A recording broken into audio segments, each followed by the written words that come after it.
Kaya kung may makita man kayo dyan guys na mga negative comments or pambabash, just let it be.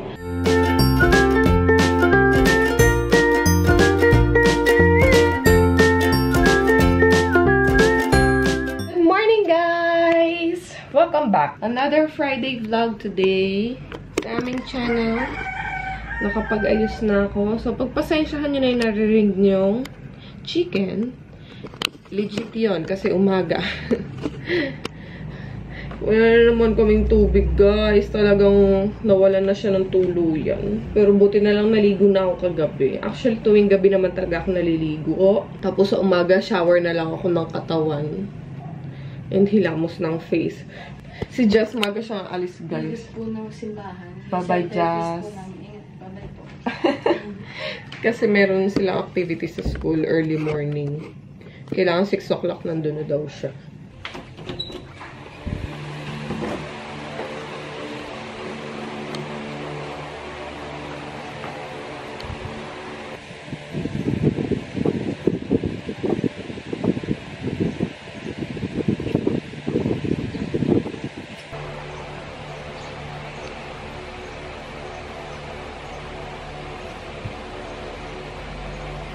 Palis na ako, guys.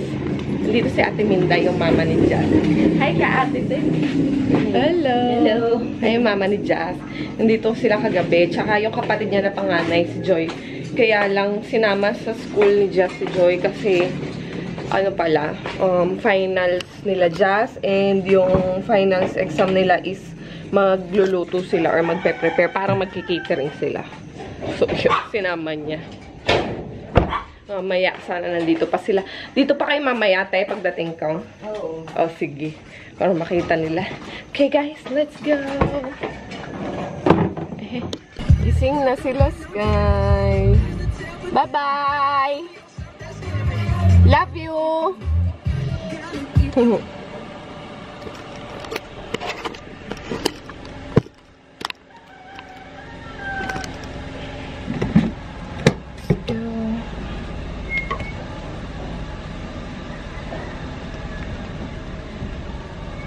Let's go, guys.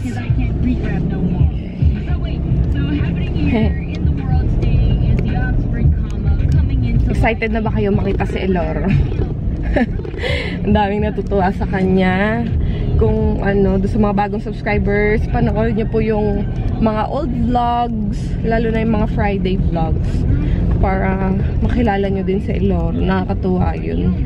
As in, alam niyo, pinabasa ko sa kanya yung mga comments niyo, kinikilig, tapos sobrang tuwan-tuwa siya. Kasi lalo daw siya na-motivate. Tapos nung binasa daw ni asawa niya yung comments ni ate, naiiyak-iyak daw siya doon sa asawa niya kasi super proud siya. Nakakatuwa. Ang pinakamagandang receptionist namin. Lagi na lang ganyan yun eh. Kaya nga kumikita yan kahit paano eh. Sa plug-plug niya eh. Good morning, Ate Grace. Nahihiya yung isa, nagpunta sa kabila. Mga nga gagaling sa inyo tanan na.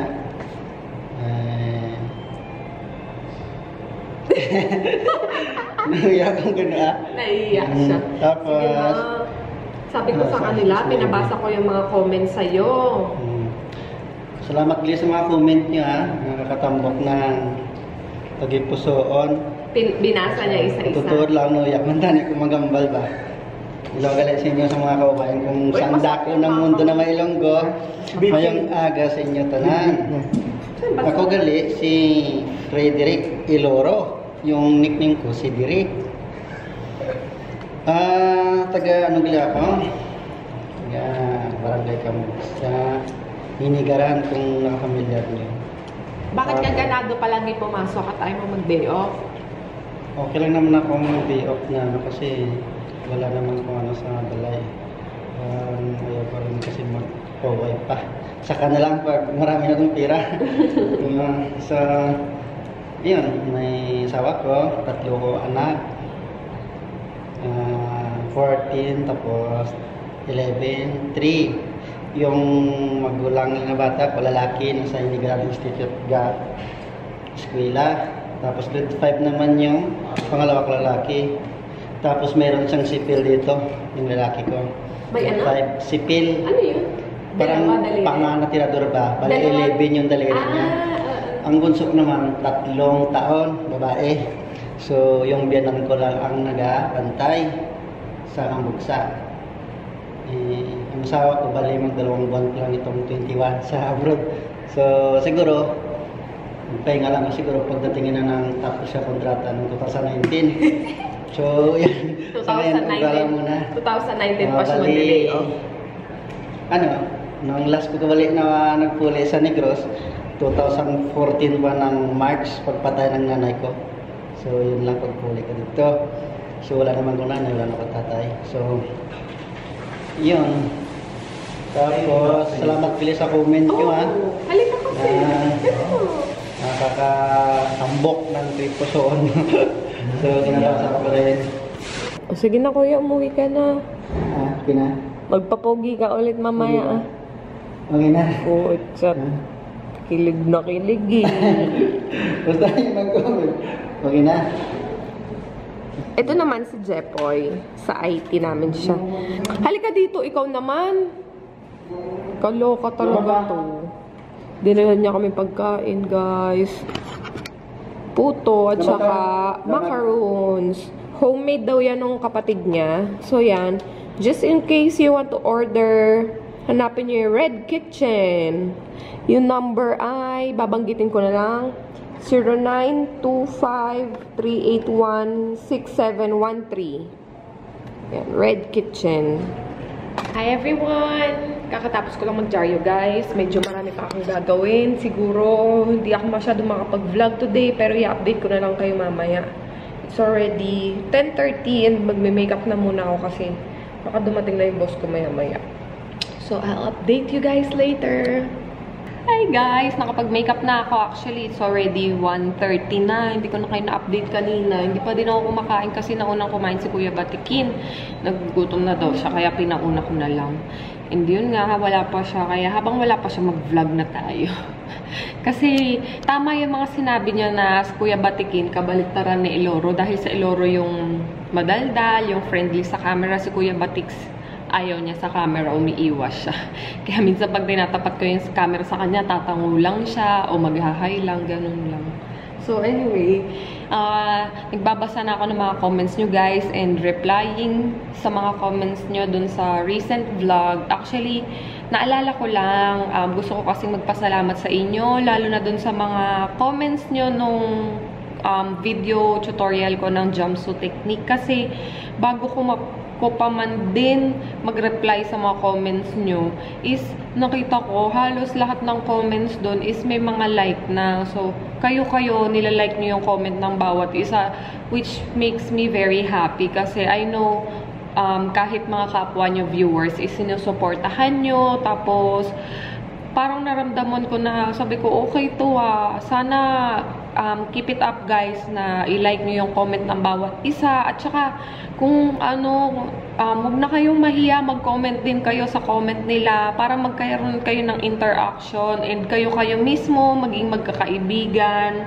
Talagang proud mama ako na yung mga babies ko sa comment box is masaya na nag-usap-usap, nagla-like, ganyan. Tapos yung mga notif squad dyan, na sila Tomiho World, sino pa ba to? Sila Jovi, ganyan. Magbuo kayo ng, ng notif squad na pag nag-up yung video natin, pag may nag-comment na notif squad, like kayo dun sa comment niya, tapos mag-comment kayo ng ng present, ganyan. Parang magbuo kayo ng organization dun sa comment box natin para maging lively din yung comment box. Kasi nakakatuwa pag nanonood ako ng mga videos ng mga foreign YouTubers. Actually, after kong panoorin yung video, natutuwa ako dun sa mga comments nila, lalo na pag nakikita ko mga blue thumbs up, tapos yung mga reply nila sa bawat isa. Nakakatuwa kasi kahit hindi sila magkakakilala, parang magkakakilala sila nag-uusap-usap doon sa comment box. Sabi ko, parang gusto ko din tong basa doon sa comment box ko. Gusto ko maging ganun din kasaya yung comment box natin, guys. Kaya, huwag kayong mahiya. Make friends. Umalay nyo, makita nyo yung forever nyo dyan. Nakapwa viewer nyo din, nanonood din sa atin. Kaya maraming salamat sa inyo, guys. Tsaka, hindi nyo lang talaga alam kung ano yung mga pinagdadaanan ko hanggang ngayon. Parang emotionally, ano pa din ako, distress. Pag pinapanood ko yung video nila, parang kayang-kaya nilang i-deliver yung nasa isip nila. Na-voice out nila ng husto, ng malinaw, ganyan. Kasi ako, pag nagfi-film ako, maraming tumatakbo sa isip ko. Marami akong nai-imagine. So, sa isip ko, very lively ako. Pero pag vino-voice out ko na sila, pag sinasabi ko na sila, parang flat na, ganun. Kasi, hindi ko ma-deliver ng maayos or at the back of my head, parang ganito na lang, guys. Imagine niyo na lang na at the back of my head, isa akong public speaker, professional public speaker. Pero pag vino-voice out ko na sila, sobrang para na akong kabuti na susulpot na lang, lulubog lilitaw kasi nahihiya ako, or hindi actually nahihiya kasi actually talaga nahihiya pa din ako sa ngayon, pero pinipilit ko na maging friendly, yung in a way na kung ano yung nararamdaman ko, carefree kong sasabihin sa inyo, carefree kong isi-share. Pero minsan kasi talaga, hindi yun yung lumalabas sa bibig ko. Parang kulang. May nag-hold back sa akin. Yung mga thoughts ko, hindi ko ma-deliver ng maayos the way I wanted it to be. Kaya yung sabi ko kay Jet, gusto kong mag-training or undergo ng parang personality development in public speaking. Parang ganun. Or yung speech, ano ba to? Basta yun, yung public speaking, gusto ko yun yung ma-enhance sa akin kasi yun yung biggest insecurity ko sa sarili ko. Yung alam ko sa sarili ko na kaya kong i-explain yung isang bagay, pero pag nilabas ko na siya sa bibig ko, iba na. Actually, talagang, lalo na si Chris talaga yung pinaka-idol ko, guys. Si Chris Lumagi, yung pinaka-idol ko when doing videos na, yan, yung mga review, mga tutorial. Kasi, talagang sobrang confident si Chris pag nagsalita. Sabi ko nga, napanood ko yung video niya na skincare, yung mga Korean products. And sabi kong gano'n na, shit, parang biglang naging dermatologist si Chris sa pagpapaliwanag niya, sa pag-educate niya doon regarding sa products. And sabi ko, gano'n yung gusto ko ma-achieve.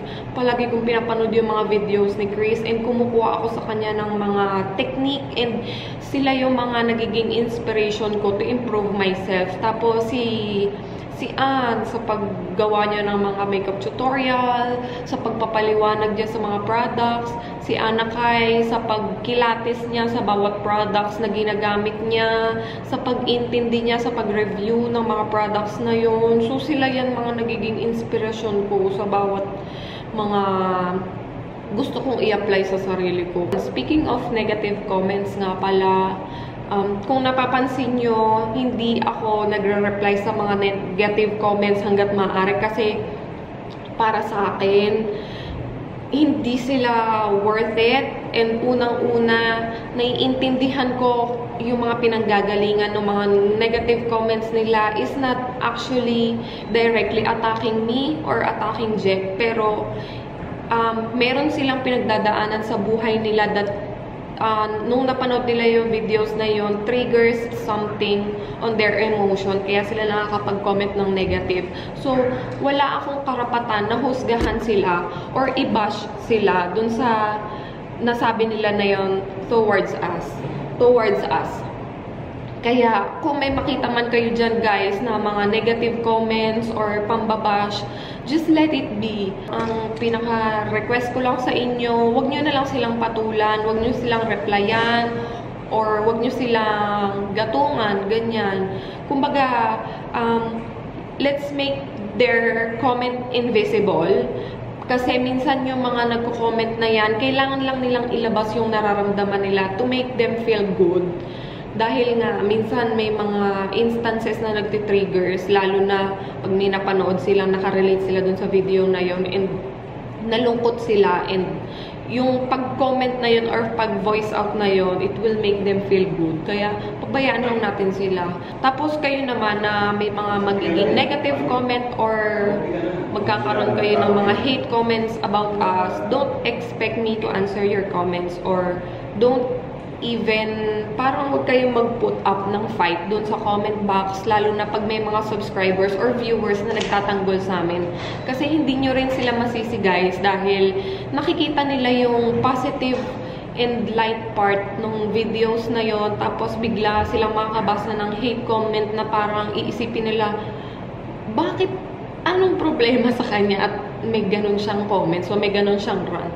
Kaya wag nyo na lang din sanang aatakihin or parang ibabash, kasi katulad nung nakaraan, parang may nagtanggol sa amin sa comment box, tapos yung nag-negative comment is parang syempre para i-defend yung sarili niya, nag-go directly na siya doon sa nagtanggol sa amin, and parang nagiging personalan na yung comment nila sa bawat isa. Yun yung ayoko, guys.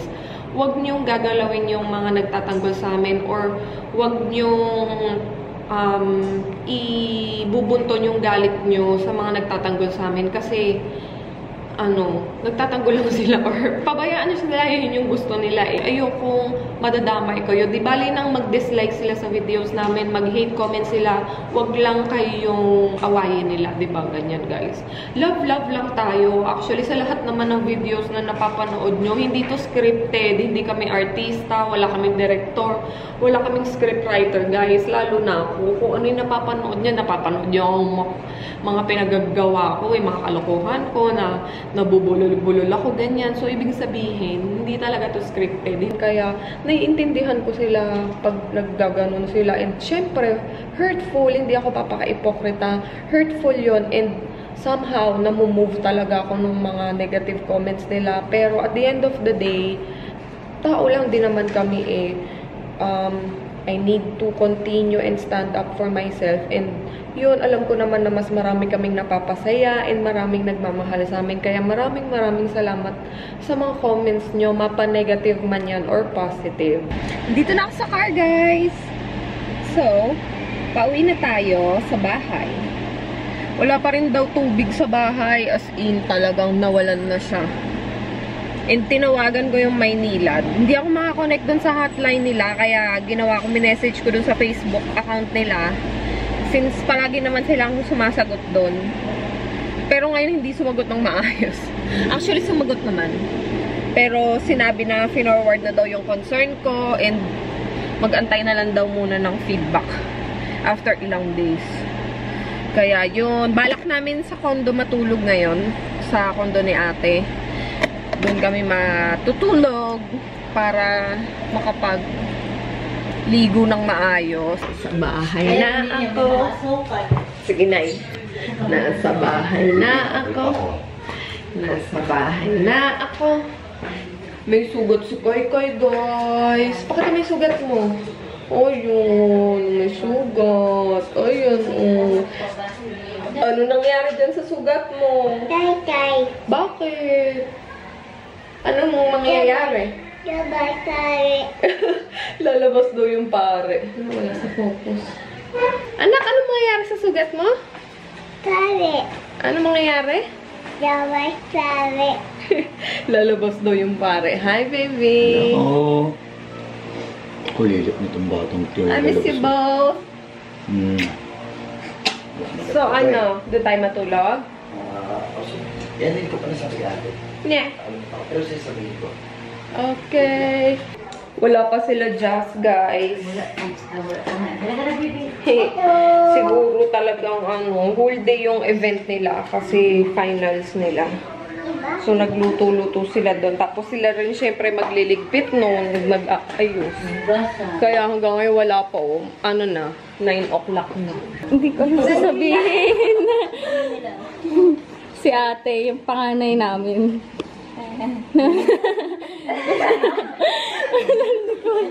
Ikaw!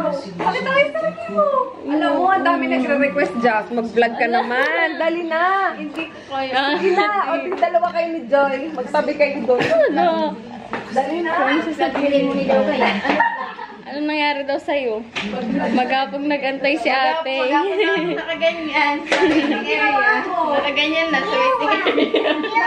Kumain ka doon. Opo, pero magapala tayo ako nakaganyan. Nanonood ka lang. Tawa ng tawa kung sino-sino ng mga estudyante yung nakausap niya. Wala ka na ito. Usapin doon. Jazz, ikaw, wala ka Ano na. ako sasabihin? Madaya, madaya.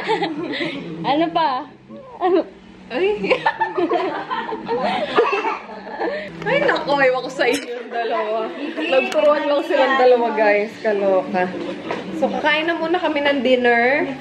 Babalikan na lang namin kay mamaya kung gutom na gutom na ako. Good night, guys. I hope you enjoyed today's vlog. We'll see you again on the next one. Bye, everyone. Thank you for watching. Good night.